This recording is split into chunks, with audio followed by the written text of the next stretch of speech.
Capítulo 28. Charlatanismo e prestidigitação. Médiuns interesseiros.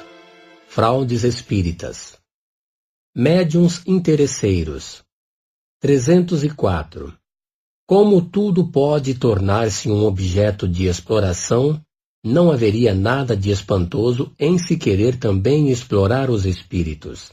Resta saber como eles receberiam a coisa, se jamais uma tal especulação tentou se introduzir. Diremos de início que nada se prestaria mais ao charlatanismo e à prestidigitação que um semelhante ofício. Se se vêem falsos sonâmbulos, ver-se-iam bem mais ainda a falsos médiuns, e só essa razão seria um motivo fundado de desconfiança. O desinteresse, ao contrário, é a mais peremptória resposta que se possa opor àqueles que não veem nos fatos senão uma hábil manobra. Não há charlatanismo desinteressado. Qual seria, pois, o objetivo de pessoas que usam fraude sem proveito e com mais forte razão quando sua honorabilidade notória as coloca acima da suspeita? Se o ganho que um médium retirasse de sua faculdade pudesse ser um motivo de suspeita, isso não seria uma prova de que essa suspeição seja fundada. Poderia, pois, ter uma aptidão real e agir de muito boa fé, tudo em se fazendo retribuir. Vejamos se, nesse caso, se pode razoavelmente dele esperar um resultado satisfatório. 305. Se se compreendeu bem o que dissemos quanto às condições necessárias para servir de intérprete aos bons espíritos, as causas numerosas que podem distanciá-los, as circunstâncias independentes da sua vontade que, frequentemente, são um obstáculo à sua vinda, enfim, todas as condições morais que podem exercer influência sobre a natureza das comunicações, como se poderia supor que um espírito, pouco elevado que fosse, a cada hora do dia, esteja às ordens de um empreiteiro de sessões e submetido às suas exigências para satisfazer a curiosidade do primeiro que chega. Sabe-se da aversão dos espíritos por tudo o que cheira a cupidez e egoísmo, o pouco caso que fazem das coisas materiais, e querer-se-ia que eles ajudassem os que andassem a traficar a sua presença. Isso repugna ao pensamento, e precisar-se-ia conhecer bem pouco a natureza do mundo espírita para crer que possa ser assim. Mas como os espíritos levianos são menos escrupulosos e não procuram senão ocasião para se divertirem às nossas custas, disso resulta que, não sendo mistificado por um falso médium, se tem toda a chance de sê-lo por alguns dentre eles. Somente essas reflexões dão a medida do grau de confiança que se deveria conceder às comunicações desse gênero.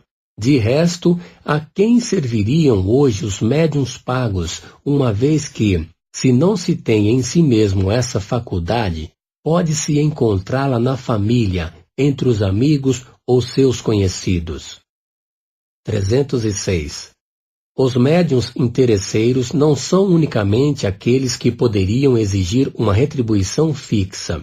O interesse não se traduz sempre pela esperança de um ganho material, mas também pela intenção ambiciosa de toda a natureza sobre as quais se pode apoiar esperanças pessoais. Aí está ainda um flanco que sabem muito bem agarrar os espíritos zombeteiros e o qual aproveitam com uma habilidade, uma astúcia verdadeiramente notável, embalando com enganosas ilusões aqueles que assim se colocam sob sua dependência. Em resumo, a mediunidade é uma faculdade dada para o bem e os bons espíritos se afastam de quem quer que pretenda fazer deles estribo para alcançar o que quer que seja, que não responda aos objetivos da providência.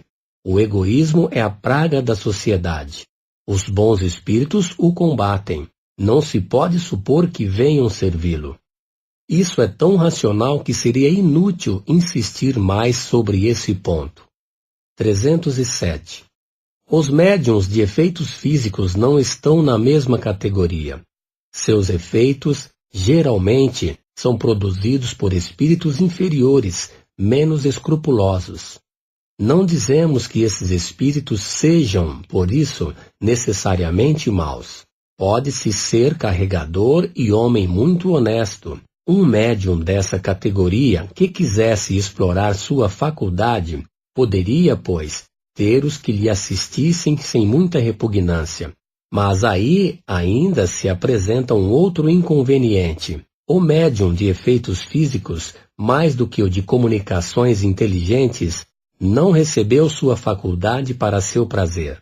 Foi-lhe dada com a condição de fazer bom uso dela, e, se dela abusa, pode lhe ser retirada, ou então resultar em seu detrimento, porque, definitivamente, os espíritos inferiores estão sob as ordens dos espíritos superiores. Os espíritos inferiores gostam de mistificarem, mas não gostam de serem mistificados. Se prestam de boa vontade à brincadeira, às coisas de curiosidade, porque gostam de se divertirem, não gostam mais do que os outros de serem explorados, nem servirem de comparsas para melhorar a receita, e provam a cada instante que têm sua vontade e que agem quando e como bem lhes pareça, o que faz com que o médium de efeitos físicos esteja ainda menos seguro da regularidade das manifestações do que o médium escrevente. Pretender produzi-las a dias e horas fixadas seria dar prova da mais profunda ignorância. Que fazer então para ganhar seu dinheiro? Simular os fenômenos. É o que pode ocorrer, não apenas com aqueles que deles fazem uma profissão declarada, mas também as pessoas aparentemente simples que acham esse meio mais fácil e mais cômodo do que trabalhar. Se o espírito não atende, eles o suprem. A imaginação é tão fecunda quando se trata de ganhar dinheiro. Sendo o interesse um legítimo motivo de suspeição, dá direito a exame rigoroso do qual não poderia ofender-se sem justificar a suspeição. Mas quanto mais a suspeição é legítima neste caso, tanto mais ela é ofensiva em presença de pessoas distintas e desinteressadas.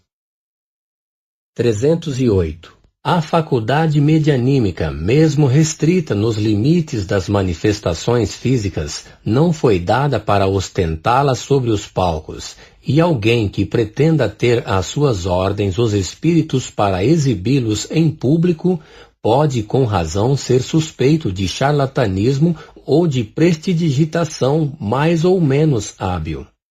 E assim se considere todas as vezes que se vejam anúncios de pretensas sessões de espiritismo ou de espiritualismo a tanto por lugar, e que se lembre do direito que se compra ao entrar.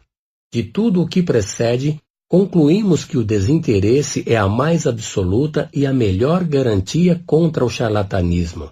Se não assegura sempre a boa qualidade das comunicações inteligentes, retira aos maus um poderoso meio de ação e fecha a boca de certos detratores. 309. Restaria o que se poderia chamar de charlatanismo amador, quer dizer, fraudes inocentes de algum gracejador de mau gosto.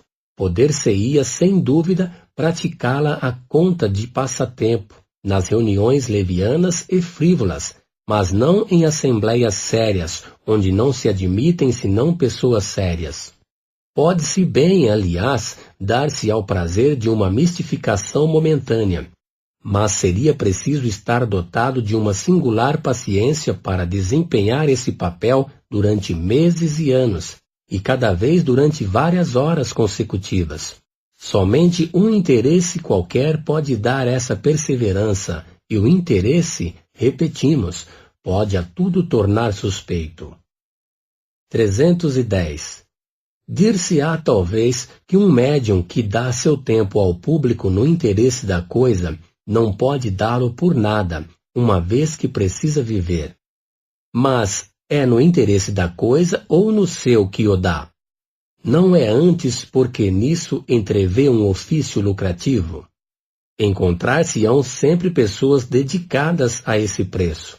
Não tem, pois, senão essa indústria à sua disposição. Não nos esqueçamos de que os espíritos, qualquer que seja a sua superioridade ou a sua inferioridade, são as almas dos mortos, e quando a moral e a religião preceituam um dever o respeito aos seus restos, a obrigação de respeitar seu espírito é ainda maior. Que se diria daquele que retirasse um corpo do túmulo e o exibisse por dinheiro? Por que esse corpo seria de natureza a estimular a curiosidade? É menos desrespeitoso exibir o espírito do que o corpo sob o pretexto de que é curioso ver atuar um espírito. E anotai bem que o preço dos lugares será em razão dos rodeios que poderá fazer e da atração do espetáculo. Certamente, se durante sua vida tivesse sido comediante, não suspeitaria muito que depois de sua morte encontraria um diretor que o fizesse representar a comédia grátis em seu proveito. É preciso não esquecer que as manifestações físicas, assim como as manifestações inteligentes, não são permitidas por Deus, senão para a nossa instrução. 311. Essas considerações morais à parte, de maneira alguma contestamos que possa haver médiuns interesseiros, dignos e conscienciosos, porque há pessoas honestas em todas as ocupações. Não falamos senão do abuso. Mas há que se convir, pelos motivos que expusemos, que o abuso tem mais razão de estar entre os médiuns retribuídos do que entre aqueles que, considerando sua faculdade como um favor, não a empregam senão para prestarem serviço.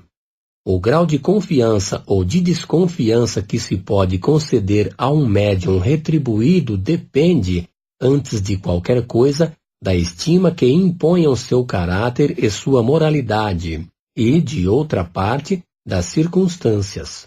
O médium que, com um objetivo eminentemente sério e proveitoso, estivesse impedido de usar seu tempo de outra maneira e por esta razão exonerado, não pode ser confundido com o médium especulador, aquele que, premeditadamente, fizesse para si da mediunidade uma indústria. Segundo o motivo e o objetivo, os espíritos podem, pois, condenar, absolver e mesmo favorecem. Eles julgam a intenção antes do fato material. 312. Os sonâmbulos que utilizam sua faculdade de maneira lucrativa não estão no mesmo caso. Ainda que essa exploração esteja sujeita a abuso e o desinteresse seja a maior garantia de sinceridade, a posição é diferente, visto que é o seu próprio espírito que atua.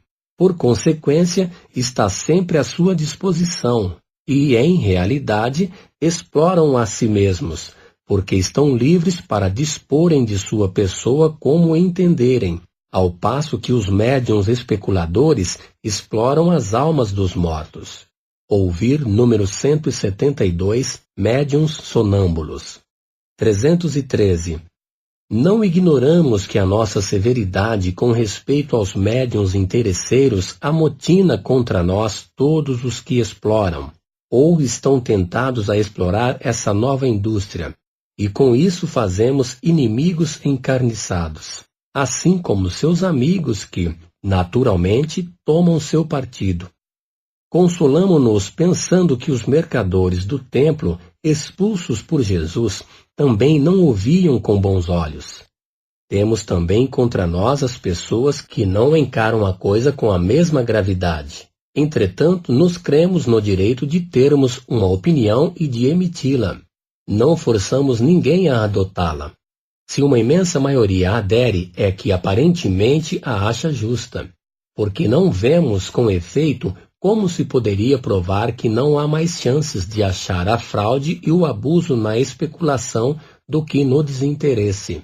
Quanto a nós, se nossos escritos contribuíram para lançar, em França e em outros países, o descrédito sobre a mediunidade interesseira, cremos que isso não será um dos menores serviços que terão prestado ao espiritismo sério. Fraudes espíritas. 314. Os que não admitem a realidade das manifestações físicas, geralmente, atribuem à fraude os efeitos produzidos. Fundam-se sobre o que os prestidigitadores hábeis fazem das coisas, que parecem prodigiosas quando não se conhecem seus segredos, de onde concluem que os médiuns não são senão escamoteadores. Já refutamos esse argumento, ou antes essa opinião, notadamente nos artigos sobre o Sr. Home e nos números da revista de janeiro e fevereiro de 1858. Não diremos, pois, a respeito senão algumas palavras, antes de falarmos de uma coisa mais séria. De resto, é uma consideração que não escapará a quem reflita um pouco. Sem dúvida, há prestidigitadores de uma habilidade prodigiosa, mas são raros. Se todos os médiuns praticassem a escamoteação, seria preciso convir que essa arte teria feito, em pouco tempo, progressos extraordinários e teria se tornado subitamente bem comum, uma vez que se encontraria em estado inato nas pessoas que dela nem suspeitavam, mesmo entre as crianças. Do fato de que existem charlatães que vendem drogas nas praças públicas e de que há mesmo médicos que, sem irem à praça pública, traem a confiança, segue-se que todos os médicos sejam charlatães e a classe médica seja, por isso, atingida em sua consideração? Do fato de que há pessoas que vendem tintura por vinho, segue-se que todos os mercadores de vinho sejam falsificadores e que não há vinho puro? Abusa-se de tudo, mesmo das coisas mais respeitáveis, e pode-se dizer que a fraude tem também seu talento. Mas a fraude tem sempre um objetivo, um interesse material qualquer. Onde nada há a ganhar, não há nenhum interesse em enganar. Também dissemos, a propósito dos médiuns mercenários, que a melhor de todas as garantias é um desinteresse absoluto. 315. De todos os fenômenos espíritas, os que se prestam mais à fraude são os fenômenos físicos, pelos motivos que é útil tomar em consideração. Primeiro, porque, se dirigindo mais aos olhos do que à inteligência, são os que a prestidigitação pode mais facilmente imitar. Em segundo lugar, aguçando, mais do que os outros, a curiosidade, são mais próprios para atraírem a multidão e, por consequência, mais produtivos. Nesse duplo ponto de vista, os charlatães têm, pois, todo o interesse em simularem essas espécies de manifestações.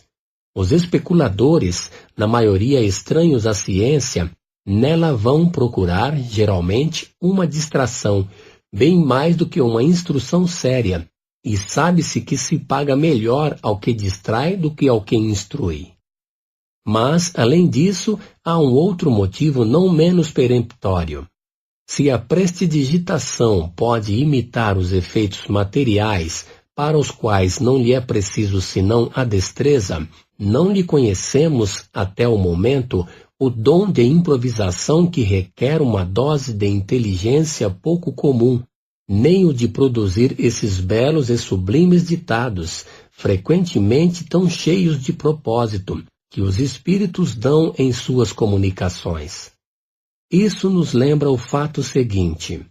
Um homem de letras, bastante conhecido, veio um dia nos ver e nos disse que era muito bom médium, escrevente intuitivo, e que se colocava à nossa disposição na sociedade espírita. Como temos por hábito não admitir na sociedade senão médiuns cujas faculdades conhecemos, nós lhe rogamos o favor de vir antes dar provas em uma reunião particular. A isso submeteu-se com efeito. Vários médiuns experimentados deram, sejam dissertações, sejam respostas de uma notável precisão sobre as questões propostas e de assuntos desconhecidos para eles. Quando chegou a vez desse senhor, escreveu algumas palavras insignificantes, Disse que estava mal disposto nesse dia, e depois não o vimos mais. Achou, sem dúvida, que o papel de médium de efeitos inteligentes era mais difícil de desempenhar do que havia acreditado. 316. Em todas as coisas, as pessoas que se enganam com mais facilidade são as que não são do ofício. Ocorre o mesmo com o espiritismo. Os que não o conhecem são facilmente iludidos pelas aparências, ao passo que um estudo prévio e atento os inicia, não somente quanto às causas dos fenômenos, mas quanto às condições normais nas quais podem se produzir e lhes fornece, assim, os meios para reconhecerem a fraude, se ela existe. 317. Os médiuns enganadores são censurados como o merecem, na carta seguinte que reproduzimos na revista do mês de agosto de 1861. Paris, 21 de julho de 1861. Senhor, pode-se estar em desacordo em certos pontos e estar em perfeito acordo sobre outros. Acabo de ler as páginas 213 do último número do vosso jornal, reflexões sobre a fraude em matéria de experiências espirituais ou espíritas, às quais sou feliz em me associar com todas as minhas forças. Ali, toda dissidência em matéria de teorias e de doutrinas desaparece como por encanto. Talvez não seja tão severo como vós com respeito aos médiuns, que sob uma forma digna e conveniente aceitam uma remuneração como indenização do tempo que consagram às experiências, frequentemente longas e fatigantes. Mas eu sou outro tanto, e não se poderia ser menos com relação àqueles que, em semelhante caso, suprem na ocasião, pela falcatrua e pela fraude, a ausência ou a insuficiência dos resultados prometidos e esperados. Misturar o falso com o verdadeiro, quando se trata de fenômenos obtidos pela intervenção dos espíritos, é certamente uma infâmia, e haveria obliteração do senso moral no médium que cresce poder fazê-lo sem escrúpulo. Como fizestes perfeitamente observar, é lançar o descrédito sobre a coisa no espírito dos indecisos, desde que a fraude seja reconhecida. Acrescentaria que é comprometer da maneira mais deplorável os homens dignos que prestam aos médiuns o apoio desinteressado de seus conhecimentos e das suas luzes, que se fazem fiadores de sua boa-fé e os patrocinam de alguma sorte. É cometer para com eles uma verdadeira deslealdade. Todo médium reconhecido culpado de manobras fraudulentas, que fosse apanhado para me servir de uma expressão um pouco trivial, com a boca na botija, mereceria ser banido por todos os espiritualistas ou espíritas do mundo, porque seria um dever rigoroso desmascará-los ou estigmatizá-los. Se vos convém, Senhor, inserir essas poucas linhas em vosso jornal, estão ao vosso serviço. Aceitai, etc. Mathieu. 318. Nem todos os fenômenos espíritas são igualmente fáceis de serem imitados, e aos que desafiam